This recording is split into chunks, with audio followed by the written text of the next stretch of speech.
Alô, você, Tribuna Livre, chegando! Terça-feira, 20 de maio de 2025, eu sou Juliana Lima, estamos ao vivo na Rádio América 107,1, TV Horizonte, canal 30, Rádio Cultura AM 830 e no YouTube da TV Horizonte até o meio-dia. Aquele convite para você seguir a gente no Instagram, @Rádio América Oficial e @TV Horizonte Oficial. Vamos fortalecer as nossas comunidades, gente, eu quero ver todo mundo lá, tá?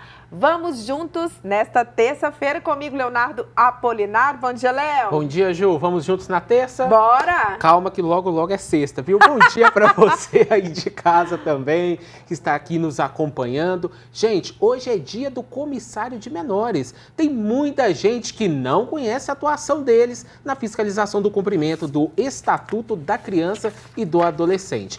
E onde entra o Conselho Tutelar? Bom, nós vamos descobrir daqui a pouquinho também todos esses detalhes e qual é o papel de cada um aqui no Tribuna Livre. E nós vamos também falar sobre esses mecanismos de proteção da criança e do adolescente. Fique com a gente porque o programa de hoje está imperdível. E lembrando que você pode participar do Tribuna Livre, não só pode como deve, a gente fica esperando, viu?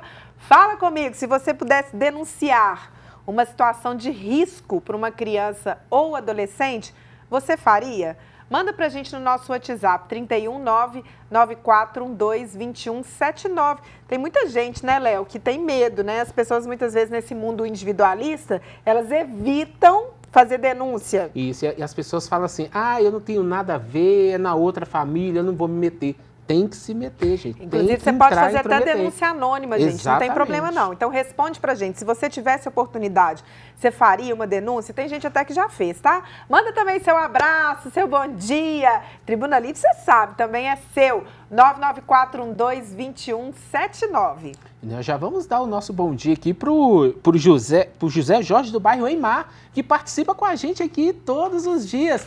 Um abraço, viu, José? Que bom que você está acompanhando a gente. Olha só, pessoal, e a primeira turma do Supremo Tribunal Federal começou a julgar na manhã de hoje a denúncia da Procuradoria-Geral da República, que envolve o núcleo 3 da trama golpista durante o governo do ex-presidente Jair Bolsonaro.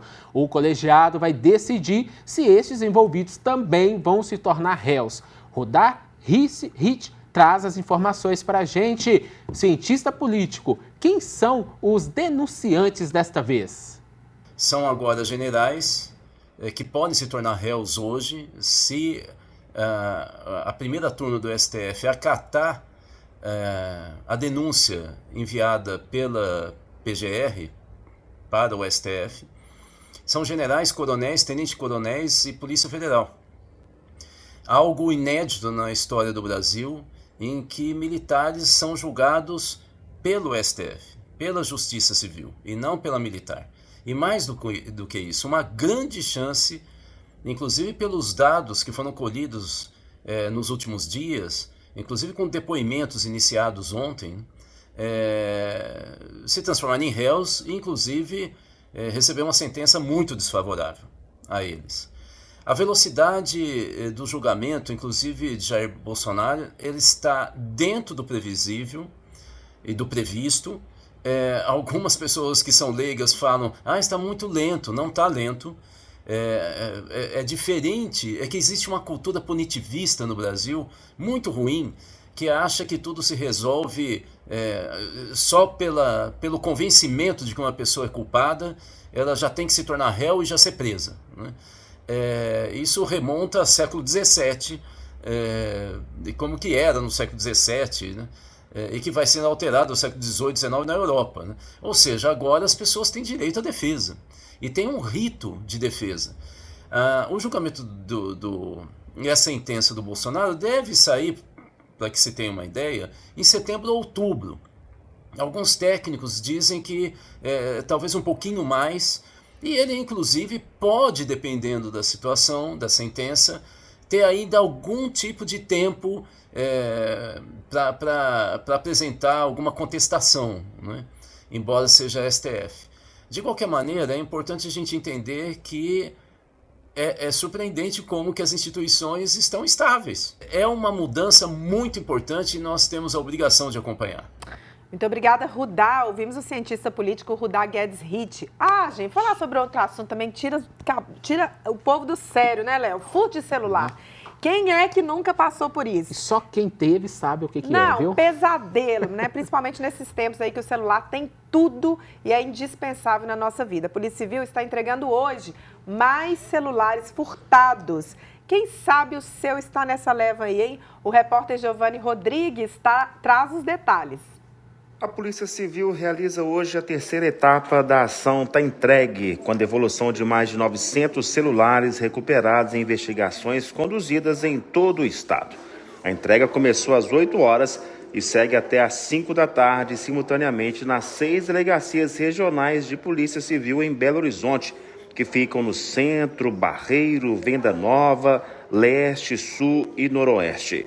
Conforme notificação prévia enviada aos proprietários, a estimativa é de que cerca de 130 celulares sejam devolvidos em cada unidade. A iniciativa do Tá Entregue já devolveu outros 629 celulares nas 2 edições anteriores, realizadas em dezembro de 2024 e fevereiro deste ano. Para otimizar o processo de restituição, a Polícia Civil adota como estratégia o envio de mensagens via WhatsApp às vítimas com orientações sobre a retirada dos aparelhos. Nesta terceira edição, os celulares recuperados são relativos a ocorrências registradas no ano de 2023 em diferentes regiões do estado. Repórter Giovanni Rodrigues. Obrigado, Giovanni. Atenção, você motorista que vai passar na BR-040, viu? Porque o repórter Newton Lopes chega agora com informações importantes sobre obras que podem impactar o seu deslocamento. Motoristas que vão passar pela BR-040 devem ficar atentos porque até o próximo domingo, dia 25, a concessionária que administra a rodovia entre Belo Horizonte e Juiz de Fora realiza obras em 10 cidades cortadas pelo trecho. As intervenções em Ouro Preto, Conselheiro Lafayette, Cristiano Ottoni, Itabirito, Congonhas, Nova Lima, Ressaquinha, Alfredo Vasconcelos, Barbacena e também em Juiz de Fora podem impactar o fluxo de veículos. As obras incluem melhorias no asfalto e em estruturas como pontes e viadutos para melhorar as condições da rodovia e buscar mais segurança para os motoristas. Elas são realizadas de 6 da manhã às 5 da tarde e incluem desvios. Em Nova Lima, na região metropolitana de Belo Horizonte, por exemplo, desvio de faixa próximo à Lagoa dos Ingleses. Na altura de Congonhas, operação Pare-Siga no fim de semana, onde estão a ponte sobre o Rio Maranhão e o viaduto sobre a Estrada de Ferro.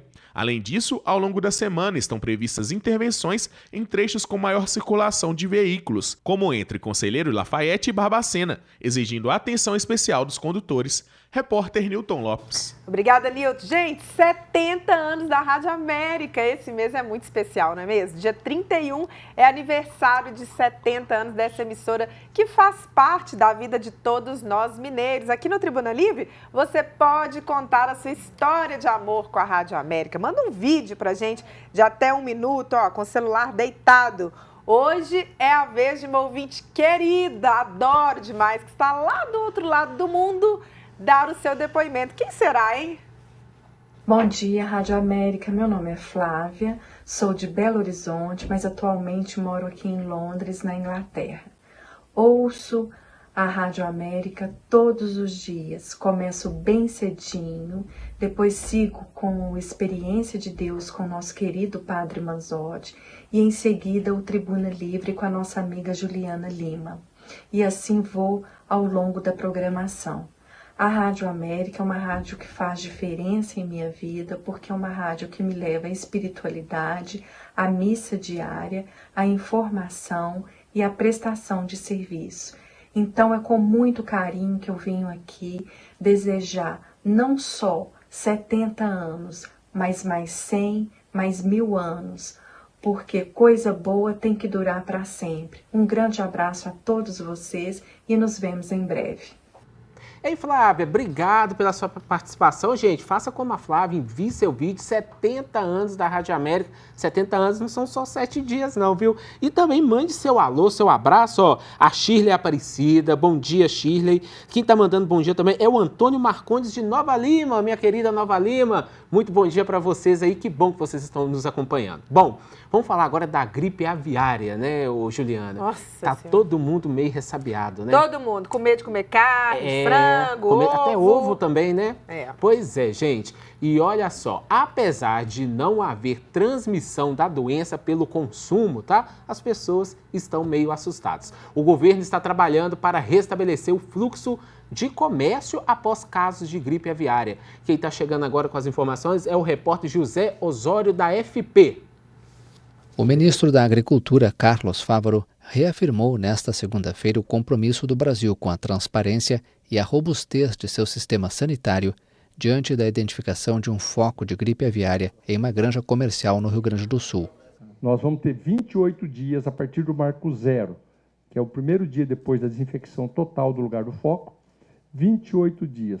Se não ocorreu nenhum, significa que aquele ciclo do vírus quebrou. Se não teve nenhum outro caso, nós podemos nos autodeclarar livre da gripe aviária. O nosso objetivo é ser o mais transparente possível para que, com mais rapidez, a gente restabeleça país a país o fluxo comercial. O secretário de Defesa Agropecuária, Carlos Goulart, detalhou a operação que já foi realizada na granja do município gaúcho de Montenegro, onde foi registrado o foco. Nenhuma ave dessa propriedade de Montenegro que deu foco está viva. Já foram todas sacrificadas. Todos os ovos de lá já foram destruídos. Foram 70 mil ovos que estavam na propriedade e agora falta o processo de desinfecção dos 2 aviários. Um aviário já foi concluído a desinfecção e o segundo está em processo de conclusão. O ministro da Agricultura informou a suspensão da exportação de carne de aves por 20 países. Cerca de 35,5% de toda a carne de frango produzida no Brasil é destinada ao mercado externo. A gente vai para um rápido intervalo comercial, mas a gente volta já. Vai mandando sua mensagem aí no 994122179. Tô te esperando, hein?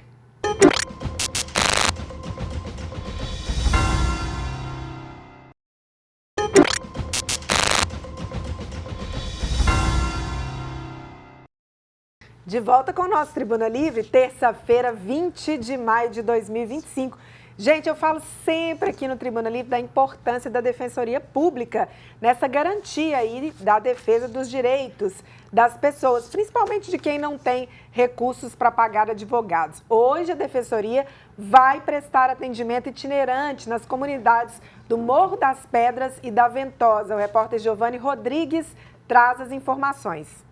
No dia 7 de junho, a Defensoria Pública de Minas Gerais vai realizar atendimento itinerante no Morro das Pedras e Ventosa. Com o projeto A Defensoria Vai Até Você. Durante o evento, serão oferecidas várias atividades, como a oficina de parentalidade, sessões de conciliação para questões de família, além de orientação jurídica nas áreas de família, civil, direito de vizinhança, criminal e outros. O atendimento vai acontecer na Escola Estadual Nossa Senhora Aparecida, das 9 às 13 horas, e também vai ter distribuição de cartilhas, agendamento de exames de DNA e reconhecimentos espontâneos de paternidade e maternidade. Para quem for participar, tem que levar documentos pessoais como RG, CPF, comprovantes de renda e residência, além de certidões de casamento e nascimento dos filhos, se for o caso. Essa iniciativa tem como objetivo facilitar o acesso aos serviços da Defensoria Pública, promovendo a resolução de conflitos de forma amigável e acessível. Essa ação faz parte de uma parceria da Defensoria Pública de Minas Gerais e a Secretaria de Estado de Justiça e Segurança Pública, buscando ampliar o acesso aos direitos e promover a resolução pacífica de conflitos na comunidade. Repórter Giovanni Rodrigues. Obrigado, Giovanni. E mais uma vez um recado muito importante, gente. 70 anos da Rádio América. Manda pra gente seu vídeo. Faz com o celular deitado, tá? Com o celular sim, que é melhor aqui pra gente rodar aqui na televisão. Conta a sua história de 1 minuto pra gente. Eu também tenho a minha história com a Rádio América, mas infelizmente eu não posso contar. Mas uma dica. tem a ver com a torcida de Deus que vai ter em breve, tá bom?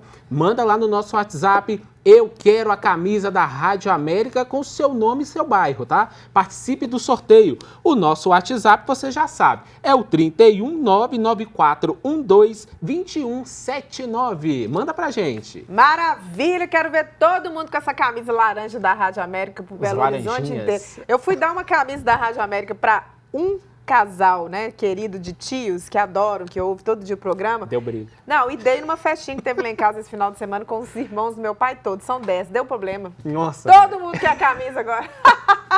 Ô, gente, já vamos falar sobre outro assunto importante. A CEMIG está fazendo uma limpa de cabos clandestinos ligados à rede da companhia. A repórter Letícia Bessa traz os detalhes.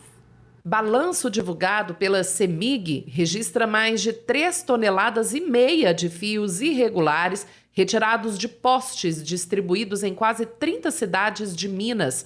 Os números se referem ao período entre janeiro e março deste ano. A ação faz parte dos esforços da companhia para o combate a cabos de empresas de telecomunicação instalados de forma irregular ou que não têm contrato de compartilhamento nas estruturas da CEMIG.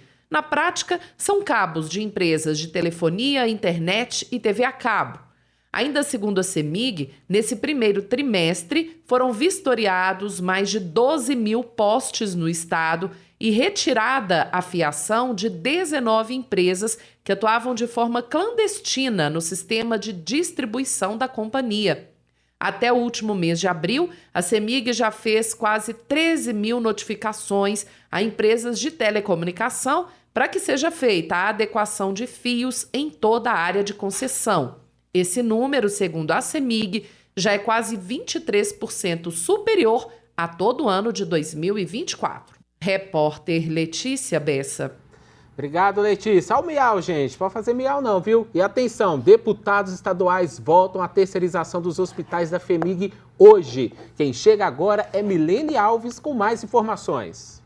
A Assembleia Legislativa de Minas Gerais vai debater às 14h desta terça-feira a proposta para terceirizar os hospitais da FEMIG, Fundação Hospitalar do Estado de Minas Gerais. O projeto de lei é de autoria do governador Romeu Zema, do Partido Novo, e foi encaminhado há mais de um ano, mas a votação foi adiada.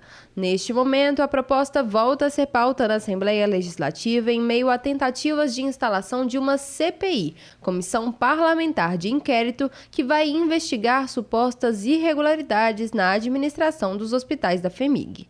Quem pede a investigação é o deputado estadual Lucas Lasmar, do Partido Rede, que questiona o fechamento de leitos e centros cirúrgicos, a ausência de insumos e o déficit de profissionais.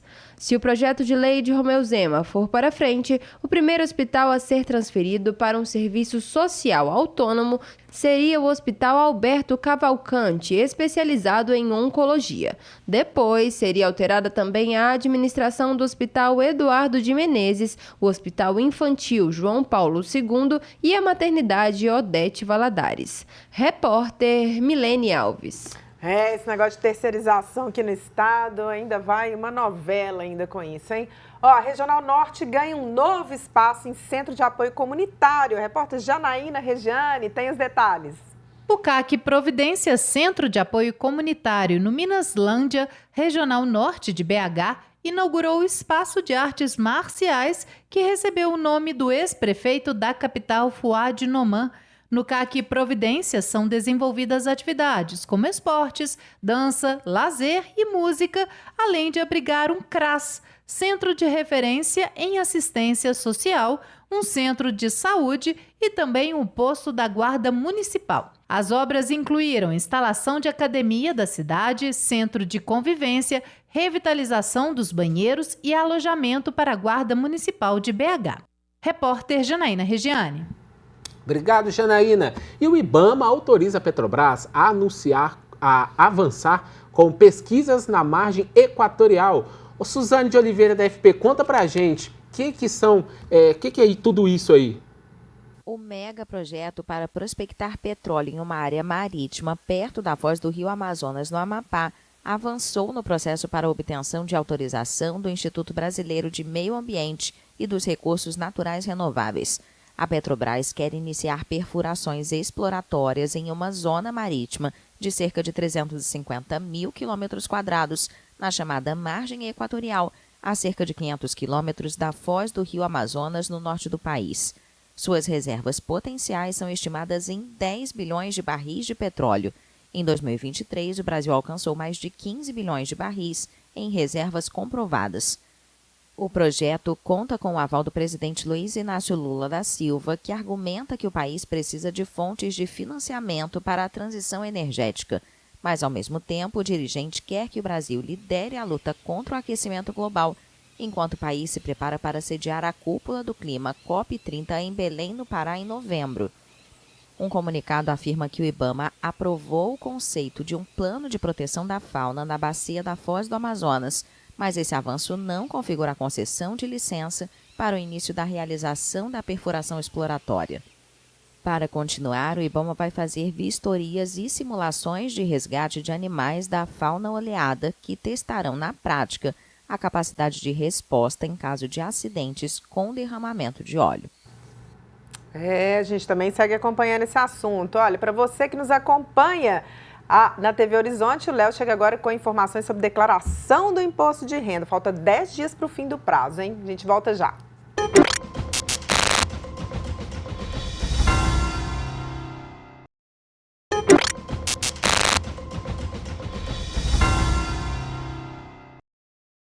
De volta com o Tribuna Livre, terça-feira, 20 de maio de 2025. Olha só, hoje é o dia do comissário de menores. É isso mesmo, você conhece o papel dele? Para a gente falar sobre esse tema, a gente está recebendo 2 convidados especiais. O coordenador do comissariado da Vara Infracional da Infância e da Juventude do Tribunal de Justiça de Minas Gerais, Ellerson Márcio. Seja bem-vindo, Ellerson. Muito obrigado. Bom dia a todos. E muito bom dia. E está aqui também o coordenador do Comissariado das Varas da Infância de BH, Fernando Alves. Bem-vindo, Fernando. Bom dia e obrigado pelo convite. Estou à disposição. São 2 instâncias diferentes que a gente vai falar aqui hoje, né? Do comissário, vara infracional e vara civil. Sim. Vamos começar a diferenciar essas duas. Na vara infracional, aonde que o comissário de menores entra? A vara infracional, ela se diferencia da vara civil em função da matéria, né? Na vara infracional, apura-se o ato infracional. Não é isso, Fernando? Na vara civil? Exatamente. E na vara civil? Aí a gente vai tratar de matérias relativas e principalmente à proteção, né? É o caso das fiscalizações, das sindicâncias, das abordagens, né? Então, é bem fácil de localizar as distinções no sentido, uma é o adolescente ou criança como vítima e a infracional, ele como autor do ato infracional. Dentro da atuação do campo de cada um de vocês, qual que é a área que vocês recebem mais denúncias hoje? Em relação à vara civil, a gente tem 2 processos que é bem importante distinguir. A gente tem o trabalho do comissário no processo, onde depois que o juiz analisa alguma demanda, que parte de abandono escolar, maus tratos, abuso sexual, dentro do processo o juiz direciona o trabalho do comissário, né? Através de uma sindicância ou, em último caso, uma busca e apreensão, né? Existe o papel aí bem específico dos agentes de proteção, que eles são voluntários, é a equipe voluntariada, que trabalha nas fiscalizações, bares, restaurantes, shows, espetáculos, estádios, né? Com um trabalho de proteção, onde verificar as circunstâncias de bebidas, o público-alvo está adequado ao alvará que foi solicitado, então existe essa distinção. A gente sabe que os meninos, adolescentes, né, principalmente, infelizmente, em situação de mais vulnerabilidade, costuma na adolescência, né, principalmente para poder tentar, né, ter um conforto maior, famílias pobres, e aí a porta de entrada geralmente são os furtos, o tráfico de drogas. Vocês também percebem isso na vara infracional? Perfeito. Inclusive, há disponível relatórios estatísticos no portal do Tribunal de Justiça, dando notícia desses casos, né? De fato, o tráfico de droga, roubo e furto têm sido os atos mais apurados, né? E praticados, portanto, por adolescentes no decorrer dos anos. Você percebe que, infelizmente, a gente ainda tem esse marco de serem adolescentes mais periféricos, mais negros, né, de comunidades mais pobres, ainda é uma realidade? Os relatórios dão conta disso e apontam que, de fato, é a população mais periférica que é encaminhada para a apuração dos atos infracionais. Bom, Juliana, no início do programa, nós fizemos uma pergunta para os nossos internautas e nós estamos recebendo a resposta. A Ana Clara está falando aqui, nós perguntamos se você, se visse alguma criança ou adolescente em alguma situação, você faria uma denúncia anonimamente? Então, a Ana Clara respondeu que denunciaria e que as crianças são o futuro do país e é o nosso dever protegê-las e evitar que elas sofram traumas, viu? Muito obrigado por sua participação, Ana Clara. É exatamente o que a Ana Clara falou, né? A gente tem esse dever de ver, não é aquele senso comum de eu não tenho nada a ver com isso, é uma outra família, eu estou passando aqui, não estou vendo, não conheço, mas nós temos um dever como cidadãos de denunciar, não é? O Tribunal de Justiça também recebe denúncias e aí a partir daí vocês também conseguem atuar? Sim, existem canais, a gente pode usar o Disque 100, né, que é de forma anônima. Existem os conselhos tutelares, que é um canal também de informar essa situação. E o próprio tribunal existe o Fala TJ, onde você tem um canal que você pode comunicar essas situações que são encaminhadas, né, para os órgãos específicos dentro do tribunal. Agora, o comissário de menores, ele é um emprego, é um serviço público, né? As pessoas têm que fazer concurso, passar, não é um... Mas também temos um comissariado voluntário. Vamos diferenciar. Exatamente. São duas portas, diria, né? A primeira que é através do concurso público, né? E a segunda é através do trabalho voluntário, que são os agentes de proteção voluntária. E como que funciona? Os agentes, eles passam por um processo onde o juiz da vara, ele emite uma portaria onde tem todos os critérios, né? Escolaridade, a relação dele com a justiça, tudo verificado o perfil dele. A partir ele passa por um processo de avaliação, de prova, treinamento, até que ele esteja suficientemente preparado para ele ir para a rua. Muito bem. E aí essa atuação funciona como? É junto com os comissários de menores que já são concursados? Não, em Belo Horizonte a estrutura é diferente de outras comarcas de Minas, porque é uma comarca, é a maior comarca, a estrutura é muito maior. Então o trabalho de fiscalização de bares, restaurantes, shows, etc., é feito especificamente pelos agentes de proteção, né? Os comissários, eles ficam numa outra área mais processual, né? As sindicâncias, busca apreensões, né? Então há essa distinção de função, tá? Mas nada impede, dentro de uma necessidade, que o comissário ele atue também em fiscalização.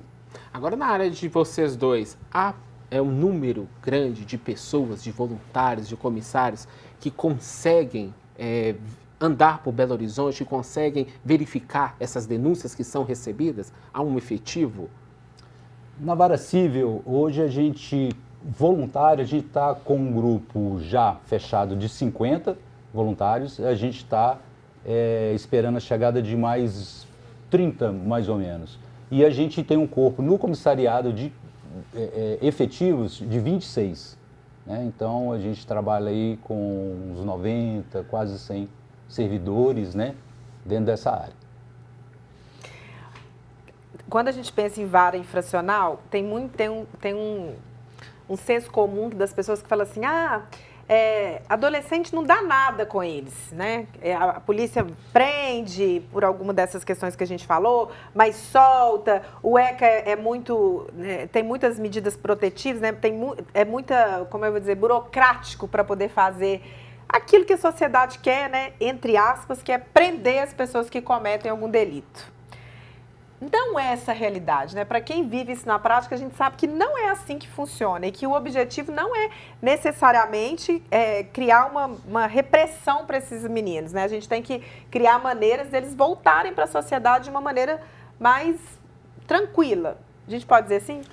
O senso comum, ao meu sentir, nesse sentido, se equivoca, né? Inclusive, é uma determinação legal no âmbito da apuração do ato infracional e na execução das medidas, que o adolescente seja responsabilizado. E é preciso dizer que o adolescente é responsabilizado, gente, muito mais rápido, inclusive, que o próprio adulto. Então, há responsabilização, sim. Mas, para além da responsabilização, há direitos também, né? E é importante dizer que o comissário que está lotado na área infracional, ele vai também sindicâncias, nas unidades socioeducativas, onde os adolescentes estão cumprindo medidas privativas de liberdade, ou cumprindo nos locais de medida de meio aberto, nas regionais da prefeitura, para a gente fiscalizar e subsidiar o juiz nas decisões necessárias, né? Então, é preciso deixar bem claro que há sim responsabilização. E aí você tocou num ponto importante, né, que são essas unidades socioeducativas, né? Hoje a gente tem quantas em Belo Horizonte? Em Belo Horizonte, salvo engano, 12 unidades, entre internação e semi-liberdade, de privação de liberdade, né? E as regionais da prefeitura têm núcleos que cuidam das medidas em meio aberto, liberdade assistida e prestação de serviço à comunidade. Queria que vocês dois, então, deixassem uma mensagem nesse dia do comissário de menores para a sociedade, né, entender também que o comissário é um agente importantíssimo nessa defesa e nessa proteção também das crianças e dos adolescentes. Perfeito. Entendo que a importância dessa instituição, o comissário, ela se relaciona à importância dos direitos, da proteção dos direitos dos adolescentes. Ela está relacionada a essa proteção, né? E para dizer que o comissariado está também prestando serviços para que a vontade da sociedade seja realizada nesse âmbito, tendo em vista que a legislação é oriunda da representatividade social, né, de todos nós. Fernando, estamos no finalzinho, mas a sua mensagem Vamos também. Lá. Eu vou ser bem curto, mas eu acho que o principal é o reconhecimento da sociedade, da figura do comissário, que eu diria que ela não é tão conhecida assim. Então, eu acho que é um momento, é uma oportunidade, nesse bate-papo, né, da gente passar essa mensagem, que é um grupo formado, bem preparado e principalmente atento à proteção à criança e ao adolescente. Bom, quero agradecer então o Ellerson Mas, que é o coordenador do Comissariado da Vara Infracional da Infância e da Juventude do Tribunal de Justiça, e aqui também com a gente o Fernando Alves, que é o coordenador do Comissariado das Varas da Infância de Belo Horizonte. Bom, nós vamos para um rápido intervalo e Tribuna Livre volta já.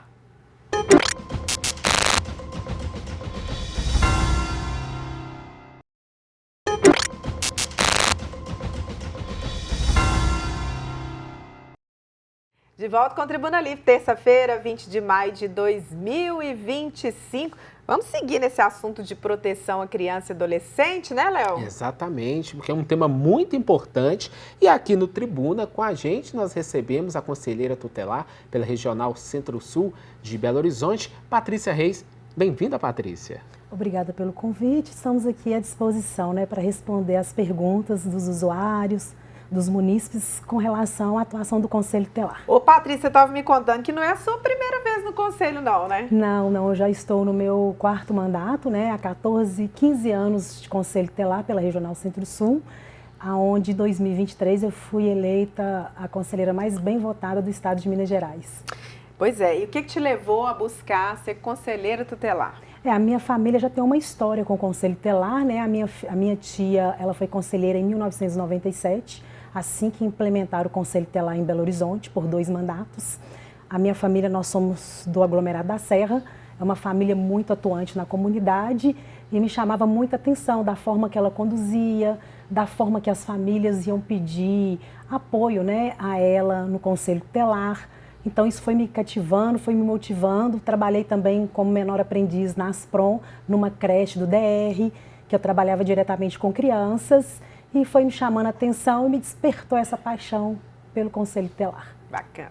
Bacana demais. E nesses 4 mandatos já que você está, 4 mandatos, sim, quais são os desafios que vocês encontram hoje no trabalho, no dia a dia? Acho que o maior desafio é você atender uma família, uma criança vítima de alguma situação, principalmente do abuso sexual, e não ter para onde encaminhar. A falta de implementação de políticas públicas voltadas para a infância. Acho que esse é o nosso maior gargalo. Patrícia, você tocou num assunto polêmico, né? Porque eu acho que a gente tem que explicar isso para as pessoas, porque muitas vezes você vê a criança numa situação de abuso e aí muitas vezes você tem que manter ela um tempo ali que não deveria acontecer com o abusador, porque não tem esse lugar. E vocês deparam com isso o tempo inteiro, né? Principalmente quando vem denúncias de escola. Sim. As escolas são os maiores parceiros dos conselhos tutelares, né?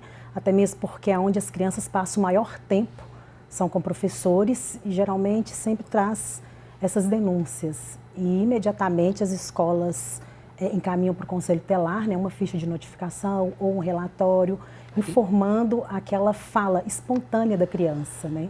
Aí o conselho, de imediato, ele já tem que atuar para tentar garantir o mínimo ali da proteção para aquela criança, tirar ela daquela situação que ela se encontra, daquela exploração. E aí faz esse papel junto com o Ministério Público, por exemplo? Quando o caso ele chega no conselho, a primeira coisa que nós vamos fazer é notificar essa família, tentar compreender melhor esse contexto, o que de fato aconteceu e quais as intervenções que podem ser feitas, né? Quais seriam as melhores medidas protetivas a ser aplicadas. O conselho ele foi criado justamente para isso, para desafogar um pouco o poder judiciário, né? E quando necessário, o conselho ele encaminha para o juiz, para a promotoria, os casos de sua competência. Agora tem situações, né, Patrícia, que assim, por exemplo, nesse caso que a gente está falando, e se o pai ou a própria mãe ou um padrasto for o abusador? Aí o conselho tem que ter mais sensibilidade ainda, agir com mais assertividade para garantir essa proteção a essa criança? Porque é complicado esses casos e tem muito, né? Sim, acontece muito. E quando um dos agentes violador, né, é o pai ou é a mãe, a gente sempre recorre à família extensa. Porque o ideal é que a criança permaneça no núcleo da sua família. O acolhimento institucional ele é a última medida a ser aplicada. Então, o Conselho Tutelar ele vai esgotar todas essas medidas, né, que é localizar alguém da família extensa para receber essa criança, porque a gente precisa de tirar ela daquela situação de violência que ela está naquele momento. Muito bem, nós estamos recebendo aqui muitas interações, os nossos telespectadores, ouvintes. Nós recebemos aqui uma mensagem, a pessoa pediu para não se identificar. Bom dia, Juliana e Léo. Ela cita um relato, que ela viu um relato de uma mãe semana passada em que o filho sofre bullying na escola e foi parado o Conselho Tutelar. Segundo essa pessoa, eles ficaram do lado do agressor. A mãe vai até tirar ele da escola por não ter apoio. E ela diz que também já passou por um caso parecido, mas o diretor deu o total apoio. Essa questão de agressor, doutora Patrícia, essa questão do agressor, de estar do lado, estar do outro, isso é muito relativo, né? Porque o Conselho Tutelar, ele ouve os dois lados e encontra uma situação ali melhor para aquilo, não é? Sim, a população ela precisa de ficar ciente que o Conselho Tutelar ele é um órgão de proteção, não é um órgão de punição, né? Aí o Conselho Tutelar ele vai atuar no caso do bullying. Bullying, adolescente ele não comete o crime, ele comete o ato infracional que é análogo ao crime. Então, o adolescente que ele comete o bullying, o caso ele vai ser tratado pelo juiz da vara infracional, que aí será aplicadas as medidas socioeducativas. No caso de criança que comete o bullying, aí quem vai atuar é o Conselho Tutelar mesmo. E aí cometeu bullying dentro da escola, o que a escola vai fazer? Primeira coisa, a escola precisa de chamar essas famílias, tentar compreender, trabalhar esse fenômeno, porque hoje é um fenômeno dentro das escolas, e esse trabalho precisa de ser de uma forma de campanhas educativas, de orientação com essas famílias, e podendo encaminhar o caso para o Conselho Tutelar. O Conselho Tutelar ele vai atender e conselhar pais, crianças e adolescentes, podendo, para tanto, aplicar alguma medida de proteção, por exemplo, um encaminhamento para tratamento psicológico. Agora, é importante também que os pais fiquem atentos ao comportamento dos filhos, porque não é só aquela questão da escola perceber, os pais também precisam ficar atentos para ver o que o filho está sofrendo na escola, se mudou o comportamento e assim procurar o conselho, ou é melhor procurar o conselho também primeiro ou procurar a escola? Como que seria aí nesse caso? O ideal são os pais mesmo monitorar a vida dos filhos, né? Porque não é só no ambiente da escola, tem também a maioria das violações aí no ambiente virtual. Né? Um pai atento, ele vai estar prevenindo todas essas questões de violação aos seus filhos, né? Pai presente, controlando, mas o Conselho Tutelar também, ele está à disposição para a gente poder, que uma das nossas atribuições é orientar e aconselhar pais irresponsáveis. Pode procurar o conselho para fins de orientação, né? Para fins de encaminhamento e o que for necessário. Ô, Patrícia, você falou que atua na região Centro-Sul, né? Na Regional Centro-Sul. Como que funciona hoje? Tem expediente de manhã, de tarde, de noite? Muita gente acha que, assim, tem que ficar convocando o Conselho Tutelar também para ir uma festa, para ver se os meninos estão bebendo. O que a gente pode dizer para a população? Em que casos tem que procurar o Conselho Tutelar? O Conselho Tutelar, a família, ela vai acionar o Conselho Tutelar sempre que houver violação ou ameaça no direito de criança e adolescente. Ele atua tanto na parte protetiva quanto preventiva, né? Porque a prevenção é o papel de todos nós. A família ela vai acionar o Conselho sempre que houver essas situações.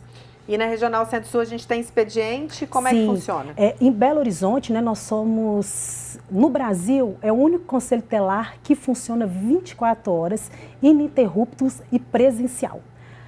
Nas regionais em Belo Horizonte somos 9 regionais, né? Os atendimentos são de forma regionalizada, são 5 conselheiros titulares atuando nessa regional, de 8 às 18. Após as 18 horas nós temos o plantão centralizado, que funciona também na mesma sede do Conselho Tutelar da Regional Centro-Sul, que fica na Rua Rio de Janeiro, 1187, no 8º andar. O plantão ele funciona de 18 horas até 8 horas do dia seguinte, de segunda a sexta, aos finais de semana, domingo, feriado. E o pessoal aciona pelo WhatsApp? Temos também o WhatsApp.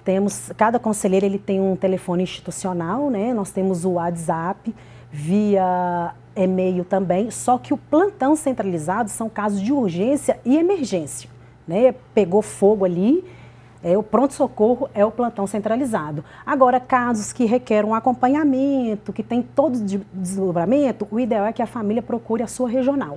Ô, Patrícia, para a gente encerrar, qual mensagem nesse dia de hoje você deixa para as crianças, adolescentes, para os pais, para toda a comunidade?